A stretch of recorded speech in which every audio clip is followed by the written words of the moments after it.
Welcome to the Top Advisor Marketing Podcast brought to you by ProudMouth. I'm your host, Matt Halloran. Being your own loud is not new to marketing, but the mindset, strategies, and resources to help you get there are evolving faster than this industry is keeping up. It is time to find a new perspective on what works why and how to move your business forward. Listen as I interview guests to help you learn from them how to be your own loud. Let's get to the show. Hello and welcome to another Top Advisor Marketing Podcast. I'm your host, Matt Halloran. This is a first for us here at ProudMouth for a couple of different reasons. One of the reasons is because our guest today is actually a referral from my wife. I just have to say that out loud that we were listening to an unbelievable podcast called Ologies, and John Bucher was the guest. What was the title? Was it Storyology? Mythology. Yeah. And so I loved the show and I thought John was super cool. And Angela, my wife, says, why don't you just reach out to him? And I was like, dude, he's really important and really famous and all this stuff. And within 48 hours, we had booked this show, and I'm so happy to have you on. It's okay. So there, I'm done fanboying for a minute. But here's the deal. So we talk about the perfect content formula here all the time. Storytelling, education, entertainment, call to action. That is the foundation of what we do and what we help our clients with at ProudMouth. But we've never had a professional storyteller on to help all of you learn how to tell better stories. John, welcome to the show, man. Matt, it is a delight to be with you today. I also love venturing out into other areas that I don't always get to be a part of. And shout out to your wife for bringing me into the fold. But I'm really excited to talk to your audience. I think we have a lot of common interests, and also I think there are things we can learn from each other. So let's set the foundation here. So you're a highly sought after story consultant. Can you explain a little about what that means and maybe give some people some examples of what you have done and where they might have seen some of your work? Absolutely. Matt, I really found a secret that has been so helpful to me a few years ago. And I stopped narrowing my work down to a single job description. And I started embracing my work as an ecosystem. And at the center of that ecosystem is storytelling. So some days I'm in the mountains of consulting with professionals who are writing television scripts or writing movie scripts. On other days, am in the pastures of public speaking, and I'm speaking to, say, the leadership at Nickelodeon Studios, or on another day, I'm working with the leadership at Paramount Studios. And yet on another day, I may be over in the deserts of book writing where I'm working on what I have to say to the world and putting that out in book format. And then still in other days, I may be in the caves of contemplation where I'm just researching and studying and trying to get that next big idea that I want to share with people. And Matt, I have found that every single one of these areas is essential to what I do. I think one of the big mistakes we make is trying to create this very unilateral experience for ourselves in the work we do in the world. And if you approach your work as an ecosystem, as long as you have something in the center of that ecosystem that is the grounding. In old ancient myths, they used to call this the axis mundi, which meant the belly button of the earth. It was like where all life came out of. But I'll tell you something, one last thing about my work that I've discovered when it comes to storytelling. And this can be whether I'm consulting with some sort of talent here in Hollywood that's writing a tell-all book, or I'm working with an individual who wants to design a board game that's using storytelling elements, or even a magician who is going to be on television and wants to really up their storytelling abilities in that respect. What I've found is my ecosystem only works if I've got fresh streams bringing new water and new life into that ecosystem, but just as importantly, that I've got streams carrying out the waste. So one of the practices as a good storyteller that I do is every week I try to quit something. Now, I know that sounds weird, right? But here's the thing. I try and quit something every week because I am one of those people that loves to say yes. I love telling people yes. And I've had to exercise that no muscle in order to make it strong enough that I can say no to the work that is the good that keeps me from the best. And allowing waste to run out of my ecosystem. Some weeks it's giving up Splenda, and I'll be like, no Splenda for me this week. Other weeks I'll resign from a board that I'm a part of. But whatever it is, I want to make sure I'm constantly making room in that ecosystem that new stories can come in, as well as letting the old stories that aren't serving me anymore flow right out of the ecosystem. I want to thank you for saying yes to this one and that I wasn't part of the chopping block there. But what a perfect opening, because you just illustrated like 20 different components of magnificent and engaging storytelling, with everything from alliteration to imagery to bridging different things together to make it so that people saw what you were trying to communicate in their mind's eye. So here's the deal. What makes a good story? There are three key elements that I always look for in a story. Now, this is not to say that there are not other elements that are helpful or other things that we could bring in, but there are three key things that I look for in a story. One has to do with the character. Every story has a compelling character. Have you ever heard of a story that didn't have at least one character in it? Even when you hear stories about animals or clouds or mountains, they're personified. They become characters in the story. There's something to giving an identity element to the story that people resonate with. People love stories about other people.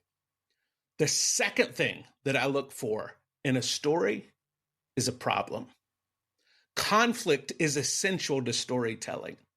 If you don't have a problem or some sort of conflict in the story, you just have a scenario.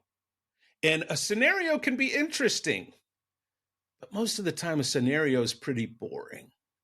I have a friend who is no longer with us anymore, but he used to say that a scenario is a cat lying on a blanket, but a story is a cat lying on a dog's blanket. Because now we've got characters and we've got conflict, and this thing has some sort of traction to it. There's movement to it. The third and final thing, though, that I look for in a story is a theme. What is this story trying to say? What can I take from this story into my life? What can I do with this information that I've been giving? I believe that even though it may be super, super subtle, every story has a call to action. Every story is inviting us to be a little bit different than we were before we engaged that story. So if a story is just meant for entertainment, that's great. But I believe even stories that are just meant to entertain have a very subtle invitation to us to be something different. How wildly applicable are all of those three things to what financial advisors do in their practice every day? So either they're the character in the story, the client is the character in the story, or somebody who is like the client, so they see themselves as part of that story, right? That's so vitally important. And I love the second point with the idea. Most of our presentations are not stories. They're just situations or solutions. That's it. Because that's what we think everybody wants, but that's not what people want. People want to be taken on this journey and see themselves in the story to the natural resolve, which is exactly what all of my listeners, all of the financial planners are trying to do, is to get somebody to take action willingly take action. So let's talk a little bit about that, because mythology and storytelling has been around. And I've been quoted in saying this. One of the reasons why storytelling is the first part of our perfect content formula is because we've been telling stories since we were cave people sitting around a fire eating mostly cooked meat, right? And so why is story so powerful when it comes to persuasion? There is evidence from some of the latest neuroscience research that what happens inside the brain when we encounter a story is similar to the activity we see in the brain when a human being solves problems. So when we encounter a story, what we're actually doing is we're practicing solving problems. And who doesn't want to have some sort of insights into how to solve their problems? I'd love to tell you a quick story here, Matt.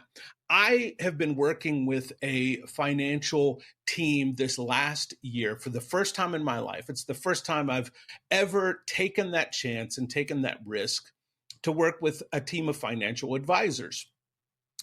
What they did was offer me a better story about who I could be. And Matt, they didn't spend a lot of time trying to convince me how great they were, but they invited me to consider how great I could be if I just told a different story with the money I had been entrusted with. And if I were able to change some of the narratives that I had around money, that I could be someone completely different. And it was so compelling. It was such a powerful invite into being someone else that I wanted to be in the world, that I immediately said, yes, these are people that I want to sign up with. And shout out to Bonafide Financial Advisors, because they, for the first time in my life, showed me the value of financial advising wasn't just in the logic of making numbers add up and make sense, but the true value was actually in the heart. These were like soul decisions. They were emotional for me. Where I'm spending my money, where I want to save my money, what I want to do with my money. I'd love to tell you, Matt, that I was constantly using logic to make all those decisions. No, I was using emotion, and then I would go and look for evidence to back up that emotional decision. And rather than tell me, shame on you, John, for using emotion, they leaned into it. They said, actually, this is part of telling a better story, is understanding you holistically, understanding you as a human being and not just as a calculator. And for me, that story was very compelling, and it caused me to change my behavior. And now I can't even fathom what life was like before I started working with the financial advisors that I work with. So here's the deal, brother. We could deconstruct the hell out of that, and that could be an entire other show, because, and in fact, that from a behavioral economic, there are some really wonderful thought leaderships that organization is obviously paying attention to, because that is actually what people do. They make their decisions based off emotion, and they try to support that with facts. In fact, one of our friends, her name is Christine Lucan, she's got a podcast called Money is Emotional, which is fantastic and really dives into this. But something else just came out of that was very interesting to me. So what intrigued you was the story that those advisors said to you, and then they used that story to meet you where you were at, to include you in this story, and then now the stories are running parallel. When you're helping somebody craft a story, or when you're helping somebody, or when you're hearing a story, right? You said that neurologically, there's some very interesting things happen, like decision-making components. How do you, as a storytelling consultant, also help people listen to stories better so that they can actually hear what's being said, so that hopefully they can provide them with better guidance? Matt, this is such an important question, because I think whenever we're in the role of a consultant, and I am there myself, I'm a story consultant, we have this great temptation to do all the talking. because we have all these great things to say and all these great things to share. And I have learned the power of a single word with 3 letters, and that word is why. Asking people why.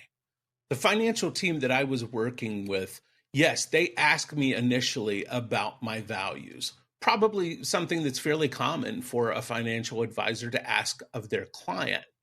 However, they asked me a much more important question immediately after that. And it was a question that was 1 word, 3 letters, why. They asked me, why do these things matter to you? What experiences are you bringing into this situation that have caused you to value these things? What they really did, Matt, is they invited me on an internal journey to explore myself and my relationship with decision making, my relationship with choices. And that internal journey has come to inform all of our conversations about my relationship with money. I'll tell you this, I was someone who previously felt like I am a bit ignorant when it comes to matters of finance. I haven't always been great with money. And so I felt like there was this relationship between me and a financial consultant that was, you have all the knowledge and the power. I know nothing. And so I just need you to give me all this information. And that, come to find out, was not at all what I needed. I needed someone who could understand where I was coming from and then help guide me where that they knew would be good for me to go. I didn't just need information. I needed an invitation towards going inside of myself and finding the meaning that I was looking for in the decisions that I was making around money. You now ascribe the epiphany, the learning that you had about yourself, to that financial services firm, which means that you're going to be a freaking loyal client, that you're probably going to refer a bunch of business to them, right? And that you've already, on a podcast that, by the way, goes out to thousands of advisors, just called them out, right? Which is exactly the sort of fandom that we want our listeners to really, really grab. Okay. I love the question why. And I also think it's really important from a storytelling perspective for advisors to empower their clients to tell the story. But what happens a lot of times that we have a lot of issues with, John, is the advisors always feel like they're in presentation mode. They are in sales mode. How can you interrupt that pattern by infusing storytelling into that sales or a communication of who they are as process? That is such an important question because we do have certain modes that we go into when we are consulting and other people are paying us for our advice and our guidance. All of us feel that responsibility in that moment. Part of what we have to do, however, is begin to trust the process. And the process is not this one-way information dump. The process is this back and forth dance between client and consultant. And if we can look at it as a dance, yeah, we're going to lead in the dance.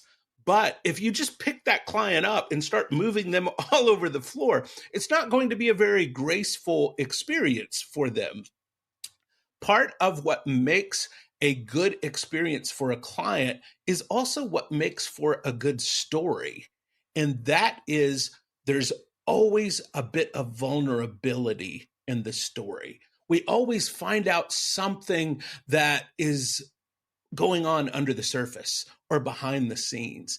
And vulnerability of saying, coming into a relationship as your consultant, I want you to know, I grew up in a household that was not good with money. And that's why it became so important to me. Saying something like that and just sharing even the smallest bit of your own story, your own experience, that vulnerability automatically makes me want to meet you halfway and tell you a little bit about my story. And then what is the story we could create together? It takes both sides bringing something to craft that story. But asking good questions is really, I think, at the heart of it. If you're wanting to develop this relationship with your client where you can craft a better story together, it starts by asking that client some questions, not just the typical questions that, yes, you have to ask this and this and this, but what are the questions that are going to invite a deeper relationship around actually moving that client towards who they want to be? There's an identity piece to storytelling that is so key and so important. And that identity comes down to the fact that we are always all trying to figure out who we are all the time. And it's changing all the time. And I may come into a meeting with you one week and have this sense of, oh, I feel very entrepreneurial this week, and I really want to take some risks with my money. And maybe the week I'm coming in, I just took a bath on the stock market and I just lost a bunch of money and I'm feeling pretty conservative and cautious. The story of who we are is changing all the time. So finding ways to continue the journey with the client as the story ebbs and flows and changes, that's where the art form of being a good consultant comes in. And it is an art form. One of the things that you said earlier that I know advisors need to pay closer attention to is, so John, you might come into me and I'm a financial advisor, right? And you might have just gotten some bad news, or maybe you didn't seal the deal on a big business opportunity. So you are feeling more conservative, right? Because this really happens. But there's something about you, John Bucher, that doesn't change, which is your values. And so being able to reset that and understanding your client's story, especially when it comes to values, and especially if you can parrot some of that back to them to show that you were listening, really changes the game. In our process here, we have, so when a client comes in, so the first 3 podcasts that they're supposed to do, the first one is they have to tell their story. Who are you? Why are you a financial advisor? Why did you choose this path? What do you do outside of work? And John, here's the crazy thing, and I'm actually asking you for advice here for our business, is why are advisors so resistant to telling that story? Because that's, so in our process, so when they actually adhere to the process, one of the things that we always find is episode 1 is the most listened to episode, and it consistently goes up over time. So somebody comes in at episode 30, because we track that, almost every one of them goes back to hear what we refer to as the origin story. But why do you think there's such a resistance there? We have such a difficult time convincing ourselves that we should listen to someone else. You'd think this would be the simplest thing in the world, but all of us have this survival mechanism in the back of our brains that says, I know what's best for me, and I alone have access to that information. This is what's so powerful about storytelling, is the only way that changes is when we hear a story of someone else's experience that causes us to challenge our own beliefs. People don't change their minds or the beliefs based on information. You can give someone all the facts and the figures in the world, but if you see someone living out their life and their story, and it challenges what you think and how you think the world works, it's the only effective thing in changing who human beings are and changing the decisions that they make. So if you have financial professionals coming in and they hear you need to do this in the very beginning, it sometimes can be a really difficult hump to get over, to consider maybe they know what they're talking about, because there's a little voice that comes in that says, yeah, that probably works for everyone but me. And we always convince ourselves that we are the exception to the rule. In storytelling, there's this archetype about the magical orphan. Have you ever thought about how many stories involve a magical orphan? It's Luke Skywalker, it's Harry Potter, it's Alice in Wonderland, it's Dorothy and the Wizard of Oz. Magical orphans everywhere in storytelling. We all want to believe that we are this magical orphan that has this completely different experience than anyone else. And it's so rarely true. I saw a statistic one time that said 85% of people think they have an above average sense of humor. That means a lot of people are fooling themselves, right? We don't want to accept the fact that we may fall into the same pitfalls that everyone else does. We believe our circumstances are so different. But here's the thing. This is why storytelling has been so effective throughout the millennia, is we keep telling the same stories over and over and over again, because these stories are thematically true. And even when it seems like that moment in the story where the hero is not going to be able to escape the dragon, they're not going to be able to find the treasure, even in the back of our minds when we know, of course, this is going to have a happy ending, of course they're going to do this. We sometimes even will watch the same movie over and over again, and we feel like, oh man, Indiana Jones is going to get run over by that boulder this time. We get all nervous about it. But we still enjoy the experience that's happening. I'll conclude this thought by saying this, Matt. I am a big fan of the mythologist Joseph Campbell. I do work with the Joseph Campbell Foundation, and Joseph Campbell once said something. He said, people are not so much looking for the meaning of life as much as they are the rapturous experience of being alive. I would suggest to you, Matt, that as we're guiding clients towards what may be good decisions, people are not always convinced they have to have a meaning around everything, but people want to know what it is to live and not just to exist. There's such a difference between existing in the world and really living.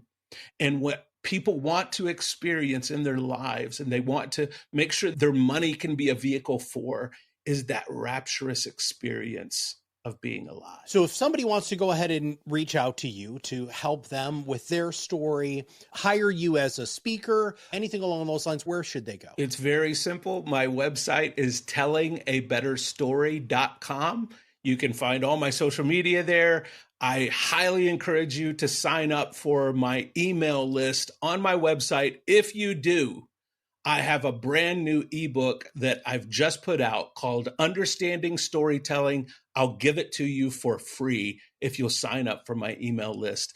This will allow you to not only get tips and tricks and ideas about what's happening in the world of storytelling out in culture, but also you'll be able to keep track of where I'm speaking and where you can see me when I'm on television or when I'm on this podcast or that podcast. So I invite people to go to my website, tellingabetterstory.com.